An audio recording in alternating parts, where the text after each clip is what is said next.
Les influenceurs financiers sont de plus en plus présents sur les réseaux sociaux et ils y font de l'autopromotion et des promesses à qui mieux mieux. Les professionnels, membres de la Chambre de la sécurité financière, ont-ils aussi leur place sur les plateformes sociales ou devraient-ils négliger ce créneau susceptible d'entacher leur crédibilité? Les réseaux sociaux sont pourtant un incroyable outil pour mettre de l'avant votre vision, votre personnalité et transmettre de l'information financière en partageant vos connaissances avec un grand nombre de personnes à la fois. Ils peuvent aider à bâtir une clientèle qui adopte votre façon d'être et votre façon de faire. Mais attention, en personne ou en ligne, il y a une ligne à ne pas franchir. Avec moi, Fabien Major, chroniqueur, planificateur financier et conseiller en gestion de patrimoine chez Assante. La nature a horreur du vide. Il faut que les conseillers prennent une place pour que le conseil professionnel puisse rayonner. Et Paola Allais, conseillère en sécurité financière chez IA Groupe Financier. C'est aussi important parce que les gens de nos jours vont beaucoup rechercher en ligne pour avoir des informations. Fait que de ne pas être là, c'est de manquer de très belles opportunités, je pense. Bienvenue à cet épisode d'Un bon conseil, le balado pour les membres de la Chambre de la sécurité financière. Fabien, Paola, bonjour, merci d'être avec nous. Pourquoi vous avez décidé de vous lancer là, sur les réseaux sociaux comme ça? C'était quoi le moteur? Je trouvais que les réseaux sociaux, c'était une belle façon pour moi d'attirer une clientèle qui me ressemble et ça pouvait me donner un raccourci, si on peut dire, par rapport à la prospection parce que les méthodes traditionnelles, c'était un petit peu plus compliqué pour moi. Ça me rejoignait un petit peu moins. Fait que de me mettre comme ça de l'avant sur les réseaux sociaux, ben ça fait comme un aimant. On attire ce qu'on dégage. Puis pour c'est vrai. moi, En début de carrière, là, la prospection, il y a pas 10 choix. Là. Il y a, par exemple, solliciter des gens au téléphone, participer à des rassemblements, peut-être avec des organismes de charité, des tournois de golf, tout ça. Socialiser. Les réseaux sociaux permettent de socialiser en ligne et puis il y a des résultats. Quels sont les avantages d'utiliser les réseaux sociaux pour le travail d'un conseiller financier? Les avantages, c'est que on peut réussir à contacter des gens même dans des moments où on n'est pas disponible. Par exemple, la nuit, le soir, la fin de semaine, pendant qu'on est en vacances. Il y a des gens qui ont accès à nos publications du passé, revoient des petites vidéos, etc. Puis le déclic se fait. un des avantages que je pense en lien avec ça, c'est la portée des réseaux sociaux aussi. On peut aller chercher des gens partout à travers le Québec. Personnellement, j'ai beaucoup de clientes de Sherbrooke, de Gatineau, de Québec grâce aux réseaux sociaux. Je pense aussi qu'un autre avantage, ça serait justement de pouvoir parler à tout le monde à tous les jours. Puis après ça, ben les gens, quand ils vont avoir une question en lien avec le REER, le CELI, l'assurance vie ou peu importe quel produit financier, ben ils vont tout de suite penser à moi, parce que bon, je suis tout le temps là sur les réseaux sociaux à tous les jours de façon religieuse. Mm-hmm. Est-ce qu'il faut cibler un public ou on s'adresse à tout le monde en général? Bien, c'est sûr que d'avoir une audience cible, c'est l'idéal parce que quand on veut parler à tout le monde, ben en fait, on parle à personne. Fait que pour ma part, ma clientèle cible, c'est vraiment les femmes, les jeunes femmes qui commencent dans la vie puis qui cherchent à justement mettre de l'ordre dans leurs finances, avoir un plan de match pour avoir un jour une sécurité financière. Moi, mon public cible, je l'ai raffiné au fil des ans.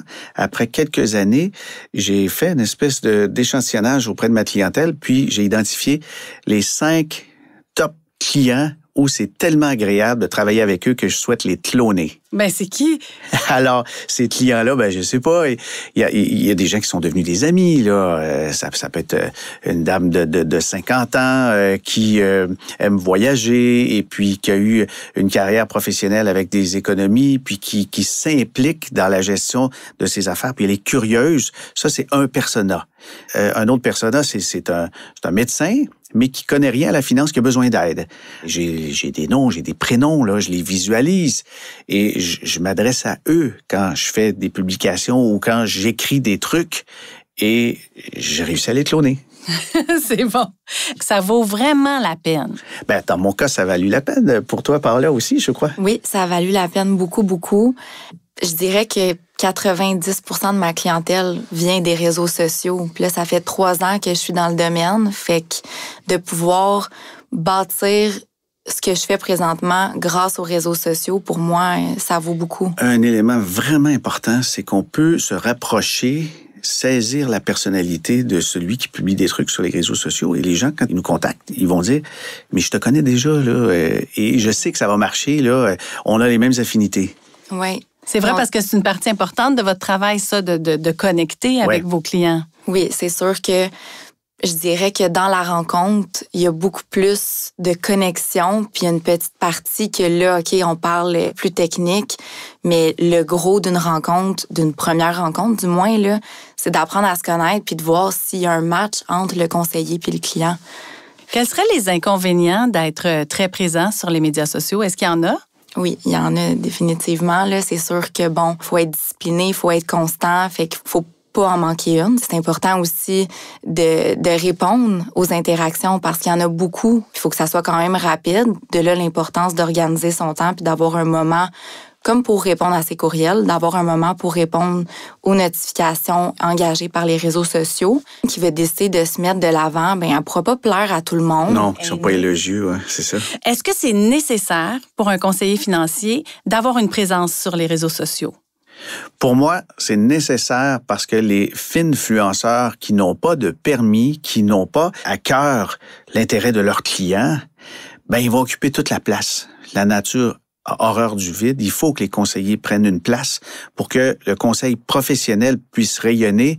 Il faut qu'il y ait de plus en plus de conseillers qui, de toutes les manières possibles, avec leur originalité, puissent prendre le terrain. C'est aussi important parce que les gens de nos jours vont beaucoup rechercher en ligne pour avoir des informations. Fait que de pas être là, c'est de manquer de très belles opportunités, je pense. Il y a quelque chose de rassurant aussi de voir son conseiller en ligne parce qu'on se dit, il y a une présence. Mais si on cherche un professionnel, je sais pas, je me cherche un comptable, je tape son nom partout, puis j'ai aucune trace.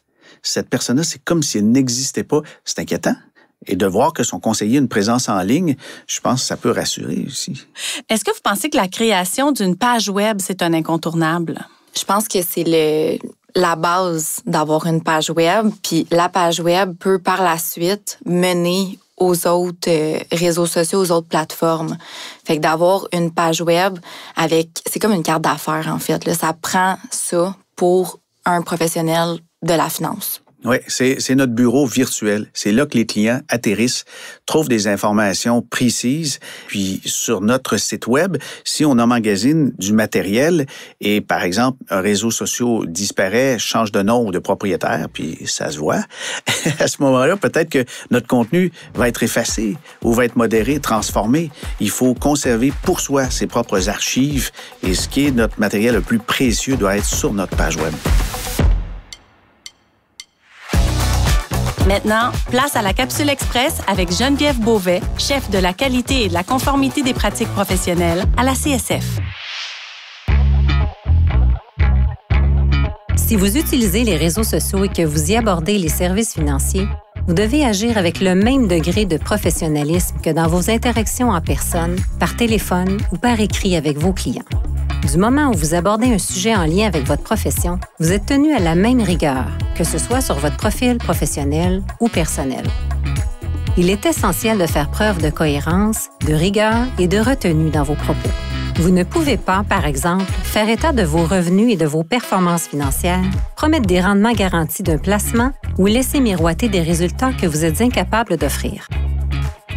Il n'est pas permis de recommander un produit, un service ou une stratégie spécifique à l'ensemble de votre réseau, car les recommandations doivent être faites selon la situation personnelle et financière de chaque client. Cela étant dit, il est possible de partager de l'information de nature générale ou sur des produits ou stratégies, à condition de décrire de manière objective leurs avantages, inconvénients et leurs risques. Une petite note pour ceux qui sont rattachés, n'oubliez pas de faire approuver vos contenus par le service de conformité de votre firme. Et enfin, si jamais vos efforts portent fruit et que vous développez une importante communauté en ligne, assurez-vous de demeurer disponible et diligent envers les clients que vous servez à titre de conseiller. Geneviève discutait de la réglementation qui concerne l'utilisation des réseaux sociaux par les conseillers financiers. Il y a des finfluenceurs qui se sont déclarés finfluenceurs eux-mêmes. Est-ce qu'ils ont une responsabilité, eux? Ben, pas vraiment haute, parce qu'ils prennent le terrain, ils vont vendre des conférences. Des fois, leurs posts, leurs publications sont commandités, ils reçoivent de l'argent et ne le disent pas nécessairement. Vont très souvent tenter de vendre des produits spécifiques, crypto, NFT, des fois, des produits aussi très exotiques en finance, et ça peut être douteux un petit peu, mais ils réussissent à se faufiler puis à gagner leur vie sans être inscrits aux autorités de marché, sans être non plus membre de la Chambre de sécurité financière. Est-ce que les membres de la Chambre de la sécurité financière doivent avoir des considérations particulières lors de leurs interactions sur les réseaux sociaux? Oui, c'est différent par rapport à un influenceur qui n'est pas membre de la Chambre. Le premier constat, selon moi, c'est de bien connaître son code de déontologie. De quelle façon on doit agir avec le public en général.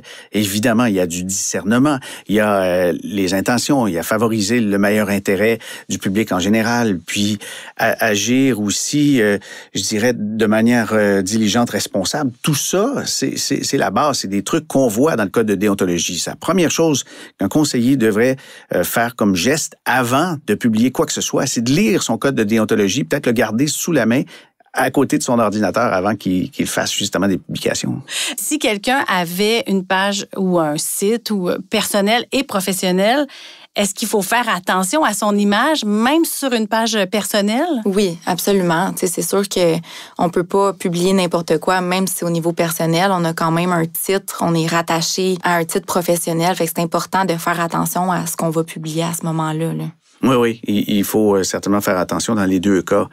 Si, par exemple, sur une page personnelle, quelqu'un vend que dans les médias, on parle d'un scandale qui implique une autre bannière que la sienne au niveau des services financiers et se met à donner son avis avec agressivité, puis avec peu de discernement, je pense que c'est condamnable, puis c'est pas quelque chose qu'on a gagné en ayant des agissements de la sorte. Mais il y a aussi, je sais pas, se montrer en bédaine sur le bord du lac avec une bière, mais c'est bien correct là, de faire ça. Mais est-ce qu'il faut faire attention quand même? Je pense que oui. Oui, définitivement. Oui, j'ai vu ça d'ailleurs. C'était un actuaire et planificateur financier, sa page personnelle. Et puis la photo, c'est un frigo plein de bière. C'est juste ça. Voyons, ça marche pas, là, un peu de discernement. Là. Mais Paola, vous avez quand même des vidéos là, qui sont devenues virales. Comment vous faites pour rester professionnel, mais tout de même attirer un auditoire énorme? Moi, mes vidéos, là, je m'amuse avec ça. Là. J'essaie de regarder un petit peu justement les tendances au niveau des chansons par rapport à TikTok. J'y réutilise, puis là, l'actrice Paola ressort. Là. Ça, c'est ma personnalité. Fait que moi, c'est comme ça que les gens s'attachent à moi. J'ai un côté actrice un peu où je fais des mimiques, puis tu sais, c'est super léger, là. Puis après ça, c'est sûr que oui, il y a des textes, mais c'est jamais agressif, c'est super éducatif, au contraire. Fait que c'est court, les éléments importants sont là, puis après ça, ben les gens... c'est ça, elle a sa signature. C'est ça, c'est ma signature. C'est satisfaisant aussi quand on développe son côté artistique, ça permet d'avoir, je pense, une personnalité encore plus attachante.